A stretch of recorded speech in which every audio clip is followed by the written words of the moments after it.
सलाम, नमस्ते, सत श्री अकाल। मैं हूं रजा और आप देख रहे हैं रजाग्राफी अनस्क्रिप्टेड की अंतरराष्ट्रीय प्राइम टाइम रिपोर्ट। एक ऐसा वीडियो जिस एक वीडियो के देखने के बाद आपको कोई अखबार, कोई और चैनल देखने पढ़ने की जरूरत नहीं होगी। आसान जबान में पूरी दुनिया की तमाम बड़ी खबर जो आपको पता होनी चाहिए बताने वाला हूं। इससे पहले आगे बढ़ें, आपसे हाथ जोड़ के गुजारिश है हमारे चैनल को सब्सक्राइब जरूर करें। दोस्तों, अमेरिका के बहुत बड़े शहर जिसका नाम सबने सुना है, लॉस एंजलिस में खतरनाक दंगे हो गए हैं। मेरे आजू बाजू में जो तस्वीर चल रही है, इन तस्वीरों को मैं मजबूरन आपको नहीं दिखा सकता क्योंकि खतरनाक वीडियोस हैं और YouTube पॉलिसी की वजह से अगर ये मैं आपको दिखाऊं तो ये चैनल ही खतरे में पड़ जाएगा और वीडियो भी डिलीट हो सकता है। लिहाजा आजू बाजू नजर रखिए और मेरी आवाज पर ध्यान दीजिए। लॉस एंजलिस में प्रदर्शन हो रहे हैं। यह प्रदर्शन कौन कर रहा है? जो विदेशी लोग हैं, प्रवासी लोग हैं, उनको जैसे ही डोनाल्ड ट्रंप ने निकालने का ऐलान किया, और यह प्रक्रिया कई लंबे समय से जारी है जब से डोनाल्ड ट्रंप आए हैं। इस सफेद सुअर ने पूरी दुनिया में तहलका मचा रखा है, बवाल काट रखा है। एलन मस्क से तो लड़ाई, यूरोपीय यूनियन से लड़ाई, सबसे लड़ाई इसने मोल ले ली और अमरीकियों की शांति छीन ली। आजू बाजू में दिख रही तस्वीर लॉस एंजलिस की है। हजारों पुलिसकर्मी घायल हैं, कई आम लोग भी घायल हैं। ये विदेशी प्रवासी हैं जो मांग कर रहे हैं कि इस तरह से हमें यहाँ से ना निकाला जाए। जाहिर सी बात है, दिक्कत इसलिए और बढ़ गई जो लीगल तरीके से भी वहाँ रह रहे हैं। डोनाल्ड ट्रंप ने कोई ना कोई लूप होल ढूंढ के उनको भी वहां से निकालने का ऐलान कर दिया है। अब इसके बाद जब वहां प्रदर्शन शुरू हुआ तो वहां पत्थरबाजी, गोलीबाजी, फायरिंग, आग वाग, सब मतलब एक्सट्रीम लेवल का दंगा शुरू हो गया। वो तो गनीमत यह है कि अभी राइट विंग के हत्ते ये वीडियोस नहीं है, ना कोई मुसलमान नाम, वरना हो सकता है 2-4 दिन में आप ये सुनेंगे कि मुसलमानों ने मचाया अमेरिका में दंगा। लेकिन मेरे दोस्तों, ऐसी खबर आते ही अंधभक्तों की चड्डी उतार कर नुन्नी पकड़कर खींच लीजिएगा। जी हाँ, क्योंकि उनकी औकात यही है, खबरों को तोड़ मरोड़ कर पेश करना। बहरहाल ये बातें मैंने इसलिए लंबी करके बोली ताकि आजू बाजू में लगी हुई वीडियोस पर आप ध्यान दे सकें। दिमाग से चलना पड़ता है। अब दोस्तों, हजारों की तादाद में लॉस एंजलिस में मिलिट्री तैनात की गई है, लेकिन दंगे अभी रुक नहीं रहे हैं। ऐसे में आप सोच सकते हैं, इस इंसान को आप पहचानते होंगे, बहुत फेमस है, खैबी लेम, अमेरिका में रहते हैं। ये इंस्टाग्राम इन्फ्लुएंसर हैं। यूट्यूब पर, इंस्टाग्राम पे मिलियंस और बिलियंस में व्यूज़ आते हैं। यूट्यूब पर इतने व्यूज़ आते हैं, यूट्यूब ने इन्हें डायमंड अवार्ड तक दिया हुआ है। अमेरिका में रहने वाला ये शख्स भी अमेरिका की नज़र में अप्रवासी है। इनको भी निकाल दिया गया है, इनको अरेस्ट कर लिया गया है कि भाई आप घुसपैठिए हो। कहने का मतलब ये है, अमेरिका में रहकर अमेरिका के ही एड्रेस पर YouTube चैनल वेरीफाई करके डॉलर कमाने वाला ये शख्स और अमेरिका को टैक्स भरने वाला ये शख्स भी अब अमेरिका में सेफ नहीं है, क्योंकि डोनाल्ड ट्रंप की एक नीति की वजह से पूरे अमेरिका में बवाल कर गया है। चाइना फिलीपींस पर भी अब दादागिरी दिखा रहा है। रिपोर्ट के अनुसार फिलीपींस के एक आइलैंड पर कब्जा करने की फिराक में चाइना है। फिलीपींस आइलैंड को चारों तरफ से चीन के युद्धपोत और एयरक्राफ्ट कैरियर ने घेर लिया है। उधर चाइना जहां भारत को पीठ पर नुकसान दे रहा है, ऐसे में भारत में चाइना के जो एम्बेसडर है वो सामने से आकर कह रहा है कि मुझे उम्मीद है कि चाइना और भारत के रिश्ते बेहतर होंगे, क्योंकि हमारी सिविलाइजेशन काफ़ी पुरानी है। उधर पाकिस्तान में बलोच लोगों के ऊपर जुल्म और तशद्दुद सरकारी लेवल पर बढ़ चुका है। पाकिस्तान की गवर्नमेंट अब बलोच को जेल में सड़ाकर मारने का कानून ले आई है। अब कानून पाकिस्तान ने ये पास कर दिया है कि अगर किसी भी बलोच पर शक हुआ तो 3 महीने के लिए, 90 दिनों के लिए उन्हें बंद किया जा सकता है, जेल में कैद किया जा सकता है। ये सरासर बलोच लोगों के साथ जुल्म है। दोस्तों, ग्रीस और तुर्की जानी दुश्मन हैं। डिटेल में नहीं जाऊंगा, वो बहुत लंबा मामला हो जाएगा। अब ग्रीस तुर्की को अपनी ताकत दिखाने के लिए सैकड़ों राफेल इस्तेमाल कर रहा है, उसके बाद भर भर कर राफेल है। अब राफेल को बहुत बड़ी ताकतगिरी समझता है, तो तुर्किश मीडिया भारत के फाइटर जेट राफेल को गिराने का एक जो नैरेटिव चलाया गया, उसका नाम लेकर कि पाकिस्तान ने भारत के राफेल को गिरा दिया, तो हम तो तुर्की हैं, हम तुम्हारे राफेल का क्या करेंगे, इस तरह का एजेंडा चलाकर ग्रीस को धमकाने का काम कर रहा है तुर्की। मैं अक्सर अपने YouTube वीडियोस के कमेंट देखता हूं, पढ़ता हूं, कोशिश करता हूं ज़्यादा से ज़्यादा पढ़ सकूं। ऐसे में कल अंतर्राष्ट्रीय प्राइम टाइम शो के मेरे वीडियो को खोलकर उसके कमेंट सेक्शन को पढ़ रहा था। बेचारा एक पाकिस्तानी जो है वो पता नहीं कौन सा गांजा पिया हुआ है। हालांकि पाकिस्तानी ऐसे नहीं होते हैं। पाकिस्तान का सीन ये है कि अगर उनका नुकसान होता है तो वो एक्सेप्ट करते हैं, उनके साथ कुछ सीन होता है तो वो कबूल कर लेते हैं, हाँ भाई ये हुआ है, फिर वो आगे के लिए प्रिपेयर होते हैं। ऐसा पाकिस्तानी अब तक मैंने उनका देखा है कि भाई वो ऐसा करते हैं। लेकिन ये पाकिस्तानी अलग लेवल का था। हुआ ये कि अभी 2 दिन पहले भारत के एक इलाके में उत्तराखंड की साइड एक हेलीकॉप्टर, वो हेलीकॉप्टर क्या था, वो टूरिस्ट वाला हेलीकॉप्टर था। मौसम बिगड़ने की वजह से डिसबैलेंस हुआ और वो हेलीकॉप्टर रोड पर लैंड करना पड़ा इमरजेंसी में। क्रैश नहीं हुआ, नुकसान कुछ नहीं हुआ। वो वीडियो सोशल मीडिया पर वायरल हुआ। अब वो बेचारा पाकिस्तानी कमेंट कर रहा है, और भाई कैसा लगा, एक हेलीकॉप्टर तुम्हारा गिर गया। अब बेचारे पाकिस्तान ये लग रहा है कि भारत में कुत्ता भी मरेगा तो उसको हमने मारा है। अब मेंटालिटी देख रहे हो। बहरहाल ऐसा नहीं है कि सिर्फ अंधभक्त हमारे यहाँ हैं, वहां भी है, इट्स नॉर्मल। दोस्तों मामला अब यह है कि कराची एयरपोर्ट, रिपोर्ट आपकी स्क्रीन पर, दैनिक भास्कर से लेकर पाकिस्तान की मीडिया में भी ये खबर मौजूद है। कराची के लाधी एयरपोर्ट प्रोसेसिंग जोन में आग लग गई, 5 लोग बुरी तरह से झुलस गए और ये आग कैसे लगी अब इसकी जांच हो रही है। तो क्या अब भारतीय मीडिया को, ऑब्वियसली झूठ बोलने में गोदी मीडिया सबका बाप है, तो क्या फिर हम लोग भी यही कहें, क्या पाकिस्तान के एयरपोर्ट को चला के भस्म कर दिया। अबे भाई मजबूर मत करो, हमारा गोदी मीडिया तो कब्जा कर लिया था 24 घंटे तक कराची पे, समझ रहे हो। तो झूठ, तुम हमारे सामने झूठ में कैसे टिक पाओगे यार, ना ना। तो ऐसे आपके झूठे हमारे झूठों के सामने बहुत छोटे हैं, इसलिए भाई मुझे सच पर चलने दो, जब मैं बोलता हूं उसे माना करो प्लीज। उधर मेरे दोस्तों, माननीय जयशंकर भारत के जो विदेश मंत्री हैं फ्रांस जाने वाले हैं। कहा जा रहा है कई हथियारों की डील हो सकती है और राफेल पर भी बंद कमरे में कुछ न कुछ बात होने वाली है। उधर भारत ने ऑपरेशन सिंदूर के बाद मोटा खर्चा करने का ऐलान कर दिया है। उम्मीद है कि सही समय पर भारत की एयरफोर्स मजबूत होगी। रिपोर्ट के मुताबिक एयरफोर्स को 3 मॉडर्न आई स्पाई एयरक्राफ्ट मिलेंगे, जासूसी खतरनाक जहाज मिलेंगे। खुद की देसी कंपनी भारत के अंदर रहकर इसे बनाएगी और स्वदेशी इंटरनल सिस्टम से लैस होगी।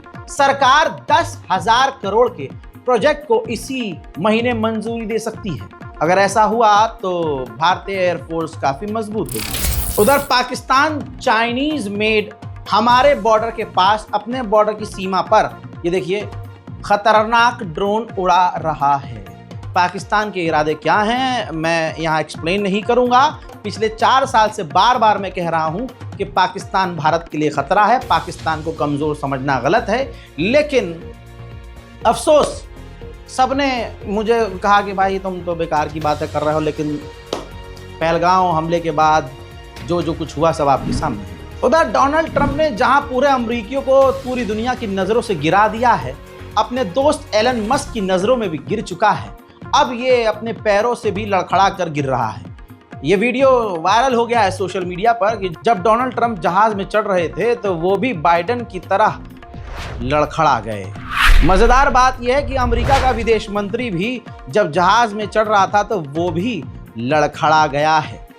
अब ये सीधा सीधा इशारा है कि अमेरिका पूरी तरह से अब लड़खड़ा रहा है। 2 बेहतरीन दोस्त थे, अचानक से बहुत बढ़िया दोस्ती हो गई थी, दोनों साथ मिलकर। भाई डोनाल्ड ट्रंप क्या कर रहे थे, वो टेस्ला को प्रमोट कर रहे थे और एलन मस्क जो हैं उनकी नीतियों को प्रमोट कर रहे थे। बीच में किसी बात से नाराजगी हुई और बच्चों की तरह ये बाल नोच नोच कर लड़ने लगे। पिछले एक हफ्ते से दोनों के बीच खतरनाक बयानबाजी हो रही थी।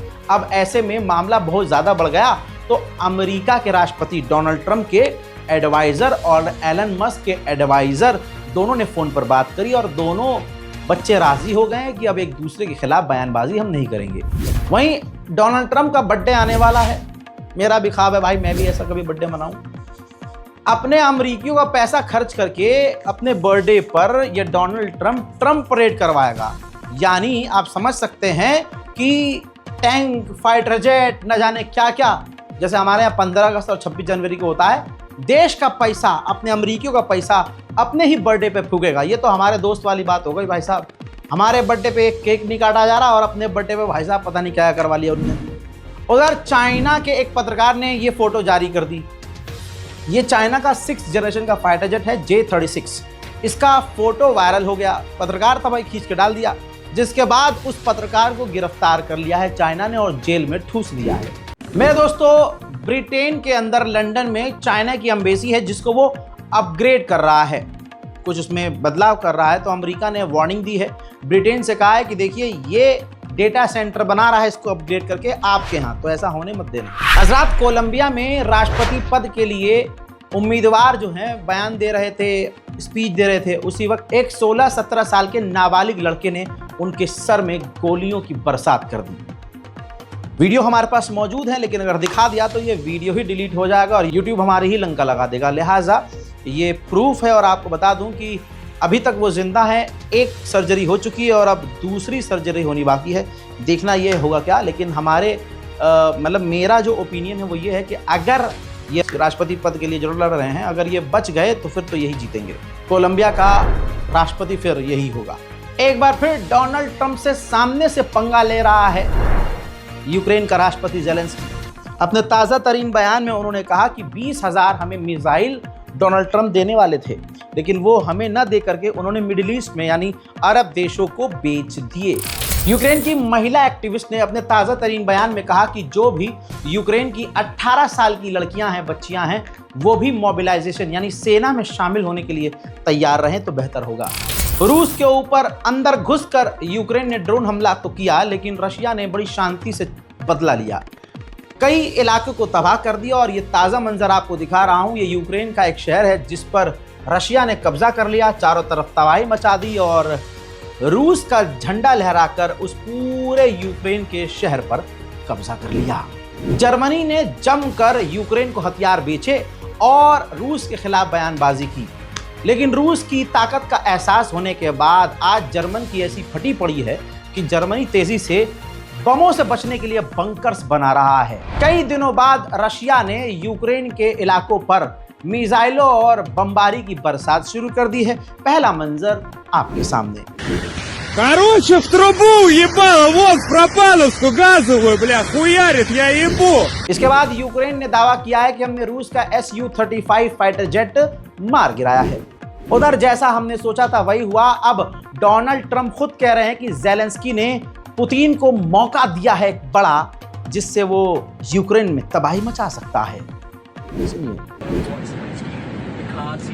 Well, they gave Putin a reason to go in and bomb the hell out of him last night. That's something I didn't like about it. When I saw it, I said, "Here we go. Now it's going to be a strike." इसके अलावा ये देखिए, Kyiv Ukraine की राजधानी को दिन में धुआं रशिया ने कर दिया है। अब ऐसा लग रहा है कि यूक्रेन पूरी तरह से मिट जाएगा। अंदर की खबर यह है कि डोनाल्ड ट्रंप यूक्रेन से नाराज है, ज़ेलेंस्की से नाराज है, क्योंकि ट्रंप नहीं चाह रहे थे कि रशिया के अंदर घुसकर इस तरह से ज़ेलेंस्की हमला करे और जो डील करीब है वो खराब हो जाए। उधर यूक्रेन ने, ये देखिए, रूस का ब्रयांस्क एयरपोर्ट है, उस पर भी यूक्रेन ने हमला किया है। देखिए, यूक्रेन पूरा अड़ा हुआ है। अब यूक्रेन को पता है कि मैं जीत नहीं सकता, लेकिन ज़बरदस्ती जब डील होने वाली होती है यूक्रेन हमला कर देता है। तो ऐसे में बातचीत कैसे होगी और डील कैसे होगी। उधर मोल्डोवा ने कहा है, दूसरे देश ने, कि रशिया 10,000 सैनिकों को हमारे बॉर्डर के इलाके में तैनात करना चाहता है, क्योंकि रशिया यूक्रेन के बाद हम पर और दूसरे देशों पर हमला करने की तैयारी कर रहा है। हालांकि रूस ऐसा करना नहीं चाहता और बार बार पुतिन कह रहे हैं कि उनका ऐसा कोई इरादा नहीं है। उधर रशिया का अब ये अपनी नाक बचाने की बात है। सैटेलाइट इमेज से देखिए, मैक्सार ने वीडियो जारी किया है, रूस के परमाणु बॉम्बर खाक हो चुके हैं, चूर चूर हो चुके हैं, और रशिया दावा कर रहा है कि जो हमारे बॉम्बर्स तबाह हुए हैं हम उसको रिपेयर कर रहे हैं। भाई राख से आप क्या ही रिपेयर कर लोगे। उधर यूरोपीय यूनियन रूसी प्रॉपर्टीज को जब्त करके 3 बिलियन यूरोज यूक्रेन को देने वाला है। उधर रशिया बड़ी खतरनाक तैयारी में नजर आ रहा है। देखिए, रशियन पत्रकार ने एक वीडियो और फोटो जारी किया है जिसके अंदर हजारों की तादाद में 6-6 फुट के बम नजर आ रहे हैं। ऐसा लग रहा है कि यूक्रेन का खात्मा करीब है। अब देखिए, अमेरिका के डिफेंस मिनिस्टर ने कहा है, बहुत बड़ी बात है, समझने की कोशिश कीजिएगा। डिफेंस मिनिस्टर ऑफ अमेरिका कह रहे हैं अपनी सेना से कि हमने जो यूक्रेन को एंटी ड्रोन डिफेंस सिस्टम दिया है, ड्रोन को मार गिराने की तकनीक जो हमने दी है यूक्रेन को, उसको अमेरिका ले आओ वापस, क्योंकि अमेरिका खुद जानता है कि रशिया अब यूक्रेन को छोड़ेगा नहीं। उधर मेरे दोस्तों, डराने वाली तस्वीर ये है, रूस के आर्मी ऑफिसर जो हैं, जनरल, वो नॉर्थ कोरिया पहुंचे और नॉर्थ कोरिया के किम जोंग उन से उन्होंने मुलाकात की है। तस्वीर से ही दिख रहा है कि किम जोंग उन और रशिया कितने करीब हैं। हज़रात मोहतरम, जो मैंने आपसे वादा किया था वो मैंने निभा दिया है। हमने कहा था कि गाज़ा तक मदद पहुंचाएंगे, जो हमने मदद पहुंचा दी है। हालांकि ये सब दिखावा करना, वीडियो, लेकिन क्योंकि कुछ लोग प्रोपेगेंडा ना चलाएं तो प्रोपेगेंडा उठने से पहले ही सर कुचल दें। और ये भी बताना और दिखाना ज़रूरी है कि आपने अगर 1 रुपया भी गाज़ा को पहुंचाने की कोशिश की तो वो हमने पहुंचा दिया है। पहली मदद गाज़ा में हमारी पहुंच चुकी है और दूसरी भी पहुंचने वाली है। Thank you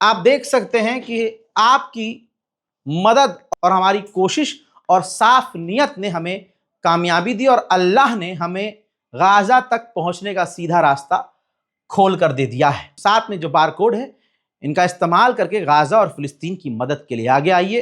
इंशाअल्लाह इसी तरह से जितनी ताकत है उतनी लगाई जाएगी और गाज़ा तक ह्यूमैनिटेरियन एड भारत की सरजमीन से, हिंदुस्तान की सरजमीन से हम पहुंचाते रहेंगे। अंतर्राष्ट्रीय प्राइम टाइम रिपोर्ट में आज और अभी के लिए इतना ही। इस रिपोर्ट को शेयर कीजिए, चैनल को सब्सक्राइब कीजिए, अपनी राय कमेंट में लिखिए। जय हिंद।